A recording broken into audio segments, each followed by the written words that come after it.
Okay, हा pattern आपल्याला display करायचा आहे.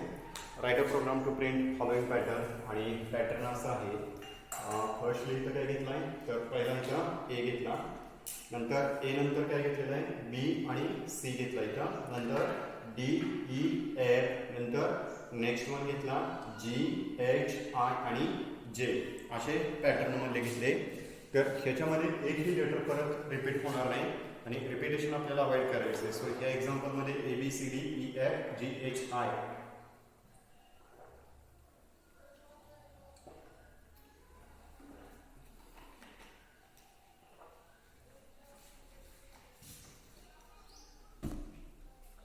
ह्या व्हॅल्यू आपल्याला डिस्प्ले करायला.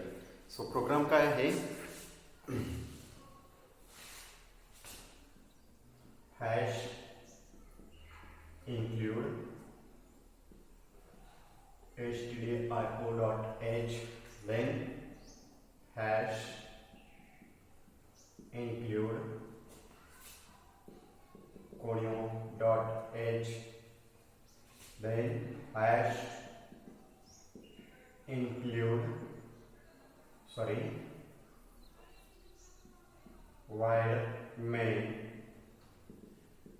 curly bracket open.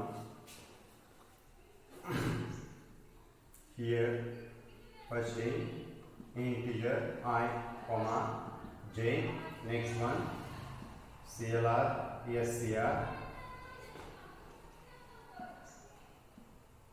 printf display following character pattern.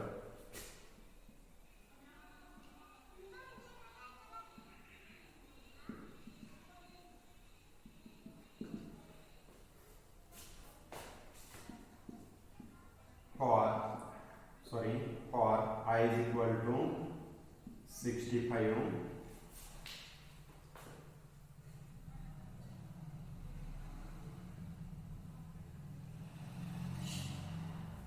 here A is equal to 65, B is equal to 66, C is equal to 67, D is equal to 68, E is equal to 69, F is equal to 70, G is equal to 71. So only F पर्यंतच आपण हा pattern पाहूया.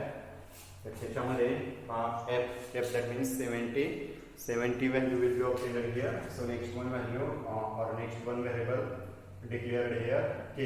Okay, so k assigned value by 1. Next one इथे घेतला I is equal to 65,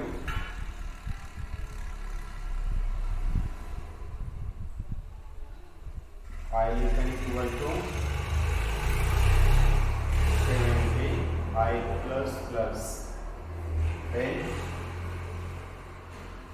for j is equal to 65, j less than equal to I, j plus, curly bracket open, then here printf, and k will be obtained here 65, printf %C, comma firstly display k. Okay, then now incremented by k is equal to k plus 1, curly bracket close, then next one here printf /n, then curly bracket close, and last one get ch. Okay, so पहा याच्यामध्ये ए ची value किती आहे 65 आहे, बी ची value 66 आहे, C ची value किती आहे 67, डी 68, ई 69 आणि एफ 70 व्हॅल्यू. ह्या व्हॅल्यू इथं आपल्याला मिळत आहेत. तर इथं आपण काय चेक केलं की आय ची व्हॅल्यू किती आहे, तर I is equal to 65 and I less than equal to 70. So आयची जर व्हॅल्यू आपण पाहिली तर आयची व्हॅल्यू ही आपल्याला मिळालेली आहे 65 आहे. तर 65 हा 70 पेक्षा लहान आहे, तर 65 हा 70 पेक्षा लहान आहे. कंडिशन कंपेअर केली तर कंडिशन ही काय आहे ट्रू आहे. लगेच कुठे गेला j is equal to 65, j less than equal to 60 I. इथं j ची व्हॅल्यू 65 आहे आणि इथली पण व्हॅल्यू किती आहे 65 आहे. Both are equals that time printed स्टेटमेंटमध्ये कोणाला प्रिंट केला तर %c आणि कोणाला प्रिंट केला तर केला. So what is the value of K? केची व्हॅल्यू आहे 65, पण तो कॅरेक्टरमध्ये कन्वर्ट केला तर के किती मिळाला इथं आपल्याला? ए मिळाला. ओके, सो नेक्स्ट वन परत आपण इथं मांडून घेतला. आपल्याला इथं ए हा ए इथं मिळाला. आपण इथं मांडून घेऊया K is equal to K plus 1 केला इथं. तर केची व्हॅल्यू किती आहे? 65 plus 1 there will be obtained here 66. Okay, तर 66 ही व्हॅल्यू मिळाली. परत जे हा इन्क्रीमेंट झाला तर आपण इथं जे ची व्हॅल्यू मांडून घेऊया. जे इज इक्वल टू जे प्लस 1. 65 अधिक 1 बरोबर किती झाला? 66. ओके, इथं कंडिशन कम्पेअर केली तर 66 हा 65 पेक्षा मोठा आहे. कंडिशन फॉल्स झाली की कुठे गेला? न्यू लाईनला. आणि न्यू लाईनला जाऊन परत कोणाची व्हॅल्यू इन्क्रीमेंट झाली? आय ची. सो आय ची व्हॅल्यू आपण इथं मांडून घेऊया. तर आय किती मिळाला इथं? तर आय ची व्हॅल्यू किती? I is equal to I plus 1 केलं तर आयची व्हॅल्यू किती आहे? 65 अधिक 1 बरोबर 66 मिळाली इथं. सो इथं व्हॅल्यू आपण घेतली तर 66 हा 70 पेक्षा लहान आहे. ओके, तर कंडिशन परत कम्पेअर केली. इथं आला. आता इथं चेक करूया.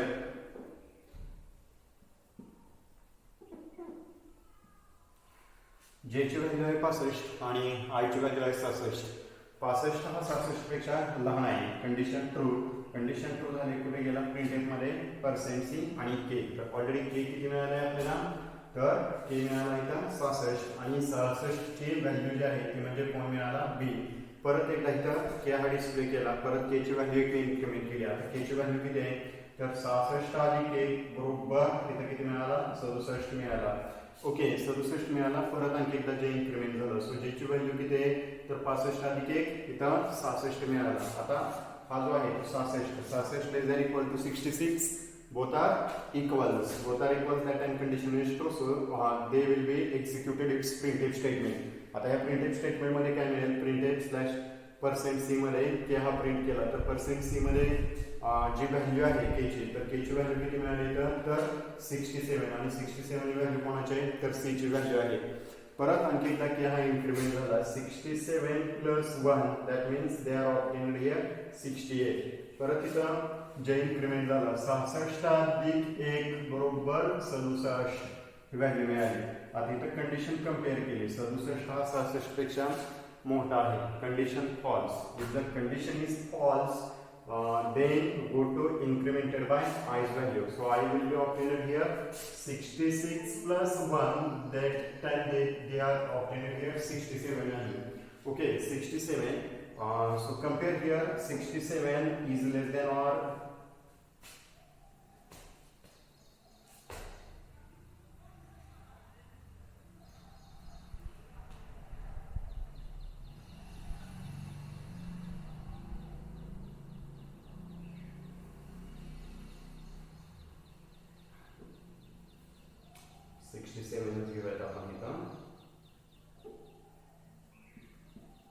okay, 67 both are equals that time here j value is equal to 65 and I value is equal to 67. okay, so condition is true. मग इथं k ची व्हॅल्यू किती आहे? तर k is equal to k plus I केला तर k ची value किती मिळाली? तर आपल्याकडे k ची व्हॅल्यू आहे 68 ची व्हॅल्यू जी आहे ती आहे e. परत एकदा के हा इन्क्रीमेंट झाला. 68 अधिक 1 बरोबर 69 झाला. परत इथं जे ची व्हॅल्यू इन्क्रीमेंट झाली. 65 अधिक 1 हा इथं 66 झाला. ओके, तर हा 66 हा 67 पेक्षा लहान आहे. कंडिशन ट्रू आहे का फॉल्स आहे? 66 हा 67 पेक्षा लहान आहे. Condition true. लगेच कुठे गेला? प्रिंटेड %c के हा डिस्प्ले केला. सो इथे किती मिळाला? तर इथं ई मिळाला. ओके, डी नंतर इथं डी नंतर हा जो आहे तो ई मिळाला. नंतर आणखी एकदा केचे व्हॅल्यू इन्क्रीमेंट झाली. आता इथं किती आहे? 68 अधिक 1 69 आणि 69 अधिक 1 बरोबर 70 ही व्हॅल्यू झाली. ओके, 70 ही व्हॅल्यू झाली. परत जे आहे एक ने इन्क्रीमेंट झाला तर आता किती आहे? 66 अधिक 1 हा इथं झाला 67. ओके, हा 67 हा less than equal to 67. Condition is true. If the condition is true then lastly they are display here. His value is f. That means f हा डिस्प्ले केला. परत त्याची व्हॅल्यू इन्क्रीमेंट झाली. आता इथे किती आहे 70 अधिक 1 बरोबर 71 ही व्हॅल्यू झाली.